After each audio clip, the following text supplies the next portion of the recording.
E aí pessoal, não sei vocês, mas eu sempre gosto de manhwa onde tem uma história, né? Fiz um top 5 manhwas de histórias misturadas, né? Espero que vocês gostem e vamos nessa. The Build Up. Kangimaru é apenas uma criança comum que gostam de coisas que geralmente crianças gostam. Mas um dia, ele foi forçado a assistir a Copa do Mundo de futebol, ao invés de ler manhwa e assistir anime. Por causa que seu pai era o dono da TV, então ele não podia ver porque seu pai era o dono da TV. E quando ele perguntou ao seu pai por que ele não podia assistir anime na TV, o pai dele falou: eu sou o dono da TV, então você vai ter que ver o que eu quero ver. E o pai dele queria ver futebol. E nosso protagonista, lógico, no começo ele ficou muito puto, nosso protagonista. Só que nosso protagonista, ele acabou se viciando em futebol. Ele acabou vendo os caras ali, né? Lógico, o mundo dele era totalmente irreal dos caras. Porque, tipo assim, o nosso protagonista era gordinho, né? Então ele acabou se viciando. Tanto que ele ficou tão viciado em futebol, e porque ele também era muito ansioso. E ele ficou tão viciado que ele confundiu, como o pai dele era calvo, ele confundiu a cabeça do pai dele com a bola. Ele acabou chutando a cabeça do pai dele. E ele queria muito jogar futebol, muito mesmo, né? Tanto que ele foi para um clube para jogar, mas só que o pessoal não aceitou ele porque ele era muito gordo. E as pessoas não queriam, achando que ele era uma pessoa sem nenhum tipo de força física. Então nosso protagonista, o sonho dele foi sempre jogar futebol. E ele foi treinando sozinho, foi aperfeiçoando suas técnicas, porque os caras não deixavam ele jogar. Até com um certo dia os caras aceitaram ele, mas não aceitaram ele como jogador, e sim como um faz tudo. Ele pegava a bola, essas coisas, entendeu? Ele era um faz tudo dos caras. E ele gostava daquilo, porque, tipo assim, pelo menos ele tava conseguindo ver futebol, ele amava futebol. Então, ele tava levando um material pros caras e a bola de um time lá acabou saindo. E nosso protagonista correu atrás dessa bola, porque ele sabia que se ele pegasse aquela bola, os caras iam bater nele. E ele acabou correndo e pegou a bola, né? E os caras viram que ele tinha habilidade. Um dos caras que eram no time bem famosinho ali da cidade, viu que nosso protagonista tinha um pouquinho de habilidade. E percebeu que nosso protagonista, mesmo ele sendo obeso, ele tem alguma habilidade ali. E o cara falou pra ele, se ele quisesse fazer o exame de admissão, que o time tava precisando de pessoas, então ele podia fazer. E marcou o dia pra ele, né? O que acontece? Nosso protagonista, ele treinou muito. Ninguém acreditou nele, todo mundo olhava ali um menino gordinho ali, ninguém acreditava nele. E ele foi fazer esse exame. Quando ele fazia o exame, até o pessoal lá não achou que ele tava fazendo exame pra um faz tudo também, não pra ser jogador de futebol. Mas o cara falou: não, esse aqui eu chamei ele, eu quero que ele faça o exame, porque eu vi alguma coisa nele.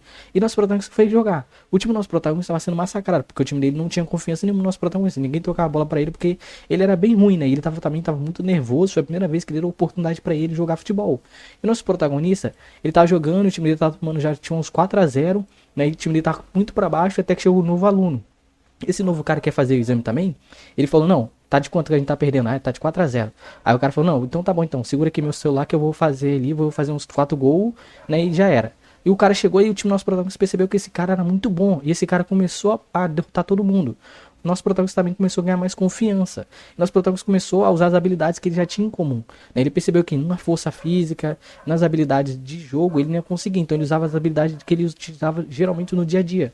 O nosso protagonista, né? Ele era um dos nerds mais nerdzão, entendeu? Na sala dele, como ele era um nerd, ele sabia que na sala dele tinha um valentão. Ele tinha uma habilidade que ele geralmente usava contra os valentões, né? E ele falou assim: vou usar essa habilidade aqui no campo. Que é uma habilidade que era 360 graus, que ele conseguia olhar. Que era uma habilidade que ele olhava, tipo assim, quando o valentão tava com fome, ele já levava comida pro valentão. Quando alguém ia chegar para bater nele, ele já conseguia desviar rapidamente, porque ele começou a aperfeiçoar essa habilidade, né? Pra poder se auto-prevenir ali na sala. Então ele começou a usar no campo. E o cara que chamou nosso protagonista pra jogar, ele viu que nosso protagonista tinha um dom. E ele começou a olhar nosso protagonista, né? E o time do nosso protagonista conseguiu virar. Tanto que nosso protagonista fez o último gol. O cara chutou a bola na cara dele e fez o último gol. Eles acabam virando de 5-4. E aí, pessoal, nosso protagonista vai ser aceito? Vai acontecer uma coisa com ele? Porque nosso protagonista só se ferra nessa obra, né? Vocês têm que ver, pessoal. Esse bebê não é seu. Os Cavaleiros do Leão Vermelho do Império de Roxa são conhecidos por não se preocupar com o gênero do seu corpo. Apesar das inúmeras invasões, a família imperial foi firmemente defendida, e a sua grande reputação fez o território vizinhos tremerem. O mérito dessa cruel reputação veio da comandante da Ordem do Leão Vermelho, Kalia Tarkgate, a comandante mais jovem e a melhor espadachim na história do Império. Uma grande heroína que pôs o fim numa guerra de 7 anos. Mas a nossa protagonista, Kalia, ela estava grávida. E o filho que ela estava esperando era do mago mais poderoso do Império. Da pessoa que, tipo assim, todo mundo do Império temia, né? E esse mago cresceu com ela. Os dois sempre foram grandes amigos. Como a nossa protagonista, ela cresceu de uma forma mais rígida do que ele, né? Porque, tipo assim, ele já era de família nobre e ele era uma pessoa prodígia, entendeu? Nosso protagonista sempre sofreu na vida. Ela teve que passar por vários infernos. E ela descobriu que a única maneira de crescer ali no Império era se tornando uma cavaleira, porque eles não precisavam de gênero. Tipo, se você for forte o suficiente, maluco o suficiente, você conseguiria subir de nível ali. E ela conseguiu, tanto que ela virou uma heroína ali pro Império. Todo mundo respeitava ela e amava ela. E a nossa protagonista descobre que tá grávida dele. A nossa protagonista, Kalia, sabe que ele não quer ser pai.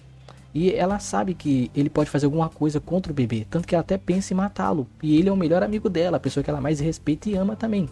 Mas como é que ela engravidou dele? O que acontece? Ele criou um feitiço. E esse feitiço é que, tipo assim, se uma pessoa sente atração por outra, essa pessoa, se ela usasse do feitiço, ela conseguiria esvair seus sentimentos, né? Mesmo aquele sentimento estando no fundo do poço, aquele sentimento conseguiria sair pra fora. E nossa protagonista, pra provar pra ele que ela não sentia nada por ele, e ele sente uma coisa por ela também, ele também ama ela. Pra provar que ela não sente nada por ele, pelo Simon, ela acabou usando o feitiço. Mas na verdade ela sentia, tanto que os dois acabam até dormindo junto e ainda engravida. E ela tem medo de contar pra ele, porque ele sempre odiou criança, né? Ele sempre achou que criança fosse uma perda de tempo. Então ela, com medo de contar pra ele, ela acaba fugindo do Império. Ela até pede o Imperador pra fugir do Império, né? Até o neném nascer. Depois ela ia voltar e ia contar pra ele. Aí ela teve força suficiente pra pelo menos tentar enfrentá-lo, né? Então o que acontece? Aí fica assim, né? É uma história de amor, né? O Simon ama ela demais. E ele não sabe por que ela fugiu, né? E ele é uma pessoa extremamente perigosa. E as pessoas ficam tipo assim, pô, esse cara vai destruir o Império, mano. Porque, tipo assim, o Imperador até fala, pô, não foge não, foge não. Até o Imperador tem medo dele, né? Aí fica uma história de amor, né? Ninguém sabe o que vai acontecer. Se ele vai aceitar a criança ou se ele vai matar a criança, né? Mas é uma história de amor muito louca, porque, tipo assim, ele ama demais ela, né? E ele não consegue viver sem ela. E ela também não consegue viver sem ele, mas ela sabe que ela ama mais a criança agora. Agora ela achou outro sentimento, outra pessoa para amar, né? E é muito real, velho. Vê aí, pessoal. Será que ele vai matar a criança? Será? O que vai acontecer? O que vai acontecer, né? Tem uma história muito longa aí por trás também. O retorno do cão da espada sangrenta de ferro.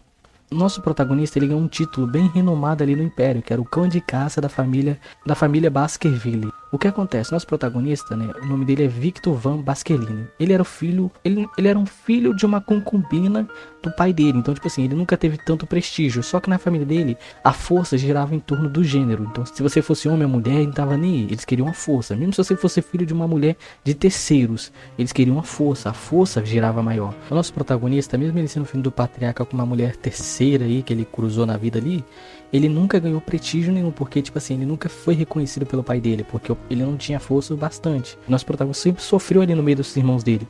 Mas nosso protagonista, ele queria tanto o reconhecimento do seu próprio pai, que ele decidiu passar pelo inferno pelo seu pai. Ele treinou, ele lutou pra caralho pra poder ganhar o reconhecimento do seu pai. Tudo porque ele queria mostrar pro seu pai que ele não era um ser insignificante, mesmo ele sendo um filho dele, filho de uma secundária, de uma mulher secundária com o pai dele. Ele queria mostrar pro pai dele que ele era um cara foda. E o pai dele acabou transformando ele num bode expiatório, jogando alguns crimes da família em cima da cabeça dele, tipo assim, culpando ele, usando ele como bode expiatório pro Império esquecer. No seu leito de morte, ele desejou que se ele voltasse no tempo, ou voltasse na mesma época, num corpo diferente, um dia ele se vingaria da sua família toda, mataria um por um. Só que o desejo dele foi realizado, ele acabou retornando no tempo. Quando ele era um bebê, ele retornou no tempo, mas ele retornou com todas as suas memórias. E ele sabia que o pai dele ia passar perto do berço dele. Ao olhar pro rosto do pai dele, ele sentia repulsa, nojo, raiva, vontade de matá-lo, mas com aqueles bracinhos de bebê ele não ia conseguir. E ele jura que um dia ele iria matar todo mundo daquela família. Mas primeiro ele tinha que passar na primeira fase. Ele seria jogado na primeira missão, que seria o berço das espadas. É uma aprovação onde os filhos dos Baskervilles precisam passar. E as crianças são jogadas num labirinto de espadas e têm sua coragem de testar enquanto vão na direção de um rio de Stinge. O rio de Stinge é um lendário rio que deixa o corpo de uma criança tão resistente quanto o aço. Mas inúmeras crianças que podem se beneficiar desse efeito limitado também pode morrer ali. E o nosso protagonista, ele jura que agora ele vai passar por esse rio, sendo que na primeira vez que ele passou, ele não conseguiu ficar muito tempo naquele rio, nem conseguiu chegar direito naquele rio, só que dessa vez ele vai resistir o máximo possível, mesmo que isso custe a sua vida. E ele sabe que se ele não passar desse rio e se ele não ganhar nenhum reconhecimento do patriarca, ele sabe que ele precisa de um reconhecimento do patriarca para que ele possa ter uma vida um pouquinho melhor ali dentro, né? Ele tem que ser mais cruel. Na vida passada ele não foi cruel, então ele sofreu muito na vida passada. Tanto que ele demorou muito para libertar o seu instinto de matança. E nessa vida ele já vai ter esse instinto, porque ele percebeu que naquela vida ele era muito bonzinho e as pessoas só pisavam nele. Nessa vez ele não vai ser bonzinho, ele vai querer tudo e pegar tudo para depois destruir tudo. Se ele vai conseguir ou não, pessoal, vou deixar com vocês. Simon Ryan é gostosinho de ler. Apex Future Martial Arts. O nosso protagonista, Liu Sheng, ele morreu há 10 mil anos no futuro e ele acabou transmigrando para 10 mil anos no passado. Nesse mundo paralelo que ele reencarnou, que é o mesmo mundo que o dele, só que mundos diferentes, esse mundo, as artes marciais são o ápice das pessoas. Então, tipo assim, quanto mais forte você for, melhor você é. Só que o nosso protagonista reencarnou no corpo de uma pessoa muito fraca. Nesse mundo, as pessoas se baseiam em pontos de pressão, né? Quanto mais pontos de pressão você tiver, mais forte você vai ser. Então sua vida vai ser melhor, a sua vida é da sua família. E a família do nosso protagonista era muito pobre. O que acontece? Para você ser um pedreiro naquele mundo, você tinha que ter 0,8 de ponto de pressão. E o nosso protagonista tinha 0,7, nem para ser pedreiro ele servia. E as pessoas riam dele na sala. E além de tudo, quando o nosso protagonista reencarnou nesse corpo, ele percebeu que aquela pessoa na qual ele reencarnou ali tinha sonhos estranhos, sonhos pós-apocalípticos, né? Sonhos de 10 mil anos no futuro. Sonhos de que aconteceu há 10 mil anos no futuro. E nosso protagonista não entendia esses sonhos, né? Até que um certo dia, o nosso protagonista está voltando para casa. E quando ele chega em casa, ele percebe que seu pai estava com as costas toda ferida. E ele pergunta pro seu pai por que seu pai não vai no médico. Só que seu pai é uma pessoa muito otimista. Mesmo ele sendo pobre, eles têm orgulho, entendeu? O que acontece? O pai do nosso protagonista, ele comprou umas pílulas para ajudar no refinamento do nosso protagonista, para ele pelo menos ter um pouquinho mais de ponto de pressão. E o nosso protagonista não queria aquele refinamento, ele falou, não, usa para você, para a sua saúde. Mas o pai dele falou, não, você é meu filho, eu viso o seu futuro. Mesmo a gente não comendo carne por algumas semanas, pelo menos seu futuro vai estar um pouco mais garantido. E o que acontece? O coração do nosso protagonista ficou muito partido e triste, né? Então o nosso protagonista percebe que ele teria que usar as artes marciais dele do futuro para poder modelar o seu presente. Ele usa uma arte marcial que eles no futuro eles utilizam para poder meio que despertar. E o que acontece? O protagonista está utilizando aquela arte marcial e no momento que ele ia terminar a dança para poder fortalecer seu corpo, ele acaba desmaiando. E quando ele desmaia, ele acorda naqueles sonhos que ele está tendo.